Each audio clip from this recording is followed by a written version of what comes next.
Գյուրջան Կասկադ, ցանկացած համեմատություն մեր օգտին է։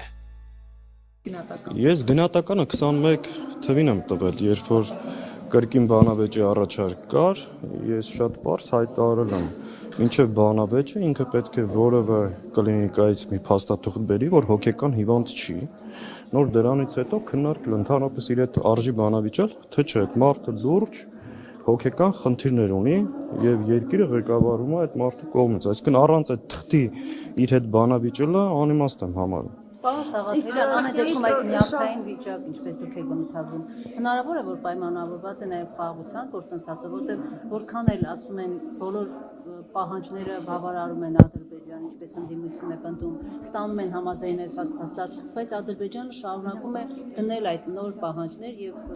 երեք Ադրբեջանի աշխատողներ ինքը ստացան խաղաղության այդ ամբողջ գործընթացը, այսպես կոչված, պղծել է։ Դուք պատկերացնում եք Զավեշտը, Հայաստանի Հանրապետության արտգործնախարարը, այսպես կոչված վարչապետը հայտարարում են, որ Ադրբեջանի հետ խաղաղության գործընթաց ավարտվել է, դրանից ընդամենը րոպեներ հետո Ալիևը թելադրում է նոր պայմաններ եւ հայտարարում, որ քո նկատմամբ կա զրոյական վստահություն եւ այն բոլոր բանավոր խոստումները, որ տվել ես, այլևս չեն վստահում, պետք է դրանք եւս արձանագրվեն փաստաթղթի վրա։ Այսինքն, մինչ այդ ընդամենը դրանից 1 ժամ առաջ ինքը հայտարարել էր խաղաղության գործընթացի ավարտ եւ Լեռնային Ղարաբաղի հիմնախնդրի ավարտ էր հայտարարել։ Այսինքն բնականաբար ինքը պղծել է այս ամբողջ գործընթացը, ես բազմաթիվ անգամ ասել եմ, որ խաղաղության մասին որևէ խոսք չկա, դա ավելի խորը եւ համապարփակ կապիտուլյացիայի մասին է եւ նույնիսկ դա Ադրբեջանը հրաժարվում է ստորագրել։ Այո, իր բոլոր նոպաները պայմանավորված են երկրի շուրջ ստեղծված իրավիճակով, նաեւ այն ներքաղաքական գործընթացներով, որ տեղի են ունենում։ Ինչ ներքաղաքական։ Հենց այս պահին ինչ որ արվում է Գյումրիում ընդդիմադիր տեխնացուների նկատմամբ, դա եւս պայմանավորված է իր վարկանիշով ստեղծված վտանգներով, ինքը հասկանում է իր կործանման եւ խորտակման վտանգը եւ այն ռեպրեսիաները, որ իրականացվում են հենց հիմա Գյումրիում, տարբեր քիչ առաջ նաեւ տեղեկություն եղավ, որ Մարտուն Գրիգորյանի գրասենյակեն ներխուժ է դրանից առաջ գիտեք Մայր Հայաստանը, այսինքն Վարդան Ղուկասյանի համար հիմքերը 3 էին ստեղծվել, գործ ունենք մի խելագարի հետ, իսկ իրավապահ մարմինները ընդամենը բութ գործիք են սրա ապօրինի հրահանգները կատարելու եւ իշխանության վերարտադրությունը ապավելու համար դատախազը հիմա որ խոսում է ինքը վաղուց պետական շահերի պաշտպանը չի, ինքը Նիկոլի ապօրինի հրահանգները կատարող պաշտոնյա անդամ է։ Պետյանը դեռ մնացել է Նիկոլ Փաշինյանի օգնականի կարգավիճակում։ Այո, մի բան էլ ավել, ինքը պետական շահերի հետ որևէ կապ եւ առնչություն չունի, ընդամենը նրա ապօրինի հրահանգները կատարող։ Արցախի շարժումը ավարտելու մասին դա Ադրբեջանին էր ուղղված մեսիջ էր, որ մենք հրաժարվում ենք պետք է ստորագրել խաղաղության փաստաթուղթ։ Եվ այդ նախագաների վրա հոխորտալը եւ այդ հայտարարությունը, որ Արցախյան հիմնախնդիրը փակված է, շարժումը փակված է, դրանք բոլորը ուղղված են Ալիևին եւ Ալիևին դուր գալու համար է դա անում։ Բայց կա նաեւ մի ուրիշ խնդիր։ Այսօր Ադրբեջանի բոլոր պահանջները Արցախի մասին չեն, Հայաստանի մասին են։ Հենց այդտեղ է կրկին ուզում էր հասարակությանը խաբել հերթական անգամ, որ եթե Արցախի հարցը փակենք, մեր բոլոր խնդիրները լուծվելու են, բայց իրականում այսօր Ադրբեջանի պահանջները վերաբերվում են Հայաստանին։ Եվ ընդամենը 2 հոգի կա, որ վերջի 4 տարվա մեջ ամեն կերպ փորձում է Արցախյան հարցը փակել, դա Ալիևն է եւ Էրդողանը։ Պարոն Սաղաթելյան, դուք ինչ եք կարծում, ով բերեց Նիկոլ Փաշինյանի իշխանությունը։ Արագիլը։ Բայց ինչ են Ռոբերտ Քոչարյանի մայրիկները մեղադրում հանրապետականներին։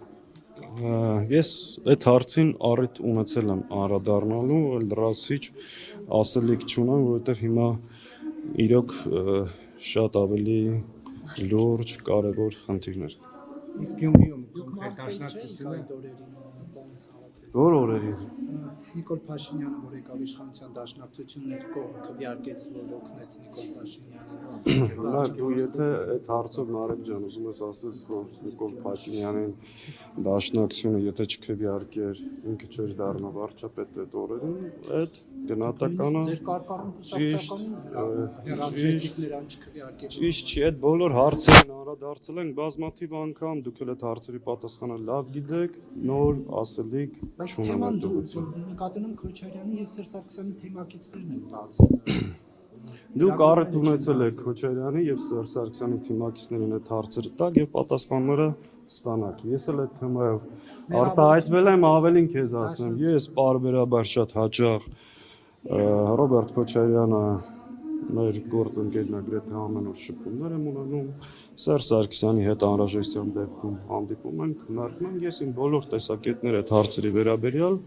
ասել եմ, այս պայն լրացիչ հրապարակային ասելիք չունեմ։ Կներեք Քոչարյանը այսինքն կներեք Քոչարյանը այսինքն այս թեմայի հետ կապված ինչ-որ դիրքորոշումներ հարցնում, որ ասեցիք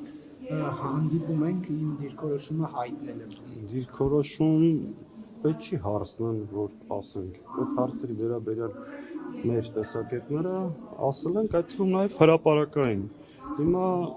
ինչ ես դու այս պայմանից ուզում, այդ չեմ հասկանում։ Ձեր ասացից տպավորություններ, որ դաշնակցությունը ոնց որ Քոչարյանին ներկայացրել է բացատրություն, թե ինչու է Նիկոլ Փաշինյանին կողմնակել։ Ես հասկանում եմ, իհարկե ճիշտ չես օգտագործում, դաշնակցությունը որևէ մեկին Հիմա ինչ ես ուզում, Նարեկ ջան, ասա հասկանում, ասենքն հարցին պատասխանեցի, այլ բան չունեմ ասելու, դաշնակցությունը որևէ մեկին բացատրություն տալու անհրաժեշտություն չունի։ Այդ թվում Ռոբերտ Քոչարյանին։ Այդ թվում բոլորին, որովհետև մենք մեր անելիքի համար բացատրություն ենք տալիս մեր շարքերին, մեր ընտրողներին, Ռոբերտ Քոչարյանի հետ մենք ձևավորել ենք դաշինք, շատ սերտորեն փող լրացնելով, փող վստահության մթնոլորտում աշխատում ենք որևէ խնդիր, հարց եւ պատասխան չունի։ Այստեղ տեղի ունեցող զարգացման վերաբերյալ կա արդեն ֆրակցիայի որոշում, ինչպես է քվեարկելու եւ Հովիկ Աղազարյանի մասով եւ Տարոն Մարկարյանի։ Չենք մասնակցելու քվեարկությանը, նախ ընդառաջելով պատիվ ունենք խմբակցության հայտարարությանը Տարոն Մարկարյանի, որ սա կրկես է շոու է, մենք կիսում ենք այդ տեսակետը, իսկ Հովիկ Աղազարյանի մասով մասնակցեցինք նաեւ դատախազին մեր ասելիքները ասելու, մեր տեսակետները հնչեցնելու իմաստով։ Հաջորդ չէ, բնականաբար հաջորդ քննարկմանը եւս չենք մասնակցի։ Տարոն Մարկարյանի հարցի քննարկման մեջ։ Այո, բացատրեցի ինչի համար։